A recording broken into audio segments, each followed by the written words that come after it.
कि हर polling booth को जिताना है, बीएसपी को सत्ता में लाना है।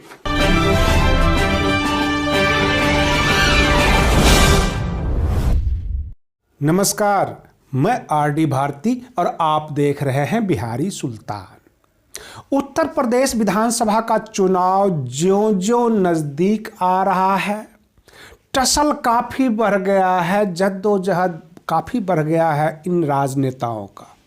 और पॉलिटिकल लॉकडाउन तो है ही। सभी दल रस्साकसी कर रहे हैं, एक दूसरे के ऊपर कीचड़ उछाल रहे हैं। मात्र 18 दिन अब बच गए हैं पहले चरण की वोटिंग होने में, और ध्रुवीकरण करने की काफी कोशिश की जा रही है। एक वीडियो वायरल हो रहा है।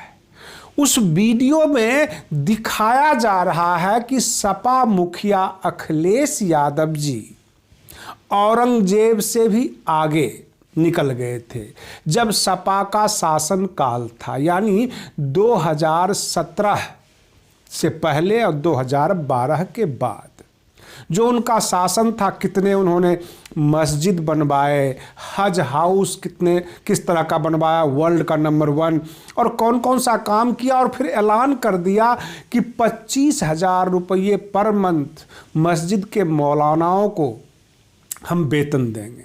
ये सारे कार्यक्रम हो सकता है कि भाजपा उनको बदनाम करने के लिए कर रही हो और इस तरह के वीडियो वायरल किए गए।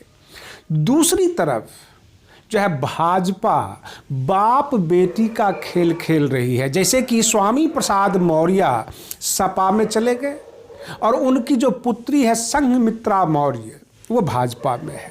उधर रिया साक्य भाजपा में उनको टिकट दे दिया और उनके जो पिता हैं वो सपा में चले गए। इस तरह से भाजपा भी पूरी गोटी खेल रही है। वसीम अरुण जो आईपीएस अधिकारी थे, पुलिस अधिकारी थे, उनको दलित चेहरे के रूप में उत्तर प्रदेश विधानसभा चुनाव में उतारने की कोशिश की गई है और बहुत सारे ऐसे लीडर्स को उतारे गए हैं जो बहुजन समाज के SC ST के हैं, नामी चेहरे हैं, और उनको भाजपा ने उतारी है ताकि ये बता सके कि दलित वोट बैंक हमारे साथ है। उधर गोरखपुर सदर से जहां से योगी आदित्यनाथ जी चुनाव लड़ रहे हैं, उनके सामने चंद्रशेखर आजाद अपने आप को खड़ा कर दिया। और जैसा भी हो, बहुजन समाज के युवाओं के बीच चंद्रशेखर आजाद की क्रेज तो है ही, नुकसान तो जरूर पहुंचाएंगे। सपा भी वहां पर अपनी ताकत झोंक रखी है। और रही बात ये, पश्चिमी उत्तर प्रदेश में बहुजन समाज पार्टी का पलड़ा अब भारी हो गया है और लोगों के बीच जब जब सपा अलायंस के कुत्सित चेहरे को दिखाया जाता है तो लोग विकल्प के रूप में बसपा को चूज कर लेते हैं। अगर भाजपा सपा को डैमेज करती है तो वह वोट भाजपा को नहीं जाने वाली है, सारे के सारे वोट बसपा को जा रही है। लोग बसपा को विकल्प के रूप में देख रहे हैं।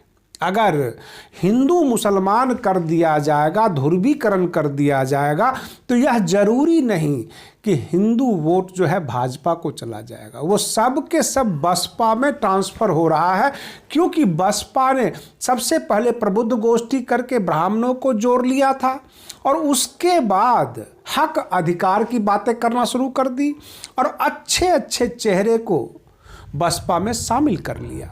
ले देकर बसपा आज की तारीख में उत्तर प्रदेश में काफ़ी मजबूत स्थिति में है।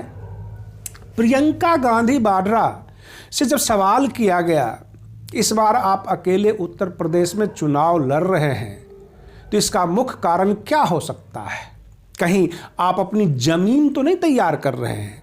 उन्होंने कहा जो भी आप समझिए, लेकिन कांग्रेस की एक अपनी अलग से आइडियोलॉजी है, कांग्रेस अपने सिद्धांतों के आधार पर चुनाव लड़ती है।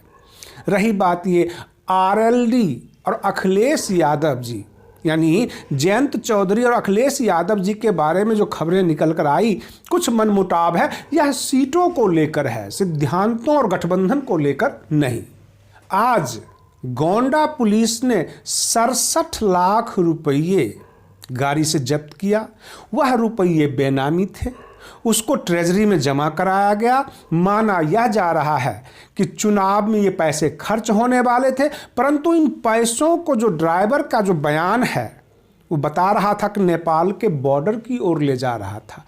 अब जांच जारी है, ये पता किया जाए कि नेपाल की बॉर्डर की तरफ जा रहा था अथवा चुनाव में खर्च होने वाले थे।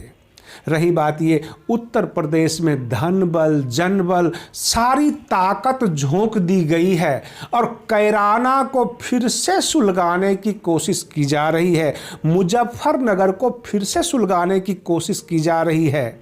और कहा यह जा रहा है कि कहीं ध्रुवीकरण करके भाजपा फिर से सत्ता में ना आ जाए, लेकिन यह होना नामुमकिन नजर आ रहा है। जो वोट भाजपा को नहीं जाएगा 100% वह बसपा को जा रहा है।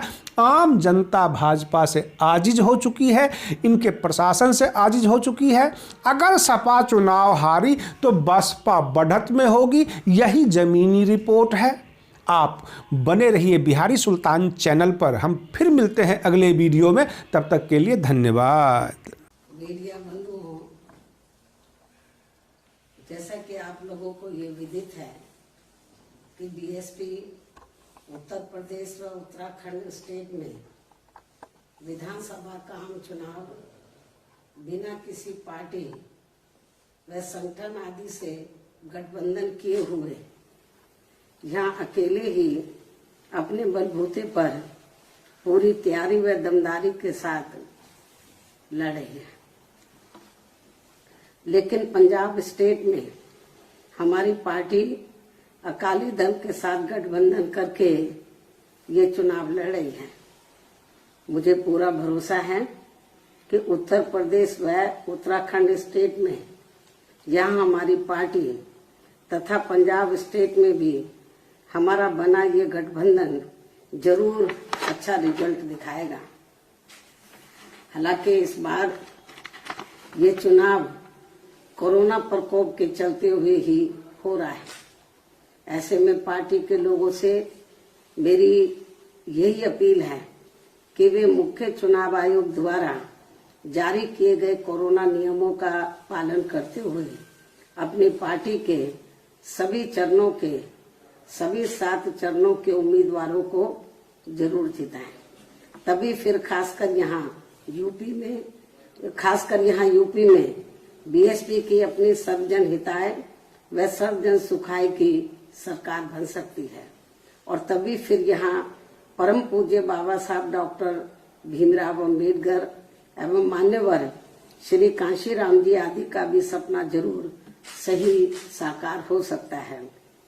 इस उम्मीद के साथ ही अब मैं यहाँ यूपी की अपनी पार्टी के दूसरे चरण की सूची जारी कर रही हूँ। वैसे आप लोगों को ये भी मालूम है, सूची जारी करने के संबंध में आप लोगों को ये भी मालूम है कि पहले चरण की सूची मैंने अपने जन्मदिन के मौके पर दिनांक 15 जनवरी को जारी की थी। इसके बाद दूसरे चरण के तहत 55 विधानसभा की सीटों पर चुनाव होंगे, जिसमें से आज मैं 51 विधानसभा की सीटों पर बीएसपी के तय किए गए उम्मीदवारों की सूची जारी कर रही हूँ। इसके साथ ही आज मैं अपनी पार्टी के लोगों को पार्टी का एक नारा भी दे रही हूँ, जो इस प्रकार से है: हर पोलिंग बूथ को जिताना है, बीएसपी को सत्ता में लाना है। मुझे पूरी उम्मीद है कि पार्टी के लोग इस मामले में दिनांक 9 जनवरी सन 2022 को पार्टी के यूपी स्टेट के सभी छोटे बड़े पदाधिकारियों की लखनऊ प्रदेश कार्यालय में बुलाई गई बैठक में उन्हें दिए गए जरूरी दिशा निर्देशों पर वे अपनी पूरी ईमानदारी व निष्ठा से अमल करते हुए इस बार सन 2007 की तरह फिर से यूपी में अपनी पार्टी की पूर्ण बहुमत की सरकार जरूर बनाएंगे। इस विश्वास के साथ ही अब मैं दूसरे चरण की सूची जारी कर रही हूँ और जो हमने नारा दिया है वो भी मैं आपके सामने रखना चाहती हूँ।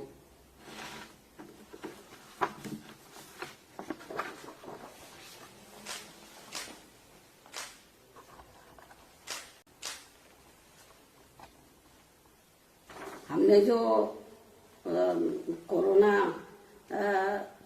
का जो प्रकोप जो फैला हुआ है पूरे कंट्री में और यूपी में भी फैला हुआ है, उसको ध्यान में रखकर तो जो मैंने जरूरी गाइडलाइंस दिए थे 9 जनवरी को, तो उसको ध्यान में रखकर मैंने एक नारा दिया अपनी पार्टी का कि हर पोलिंग बूथ को जिताना है, बीएसपी को सत्ता में लाना है। उम्मीद है कि बीएसपी के लोग ऐसे विकट समय में भी, कोरोना के चलते हुए भी, तो समय समय पर मैं जो जरूरी गाइडलाइंस दे रही हूँ बीएसपी के उम्मीदवारों को जिताने के लिए, उस पर जरूर अमल करेंगे। इस विश्वास के साथ ही अब मैं अपनी बात यही समाप्त करती हूँ। धन्यवाद। जय भीम व जय भारत।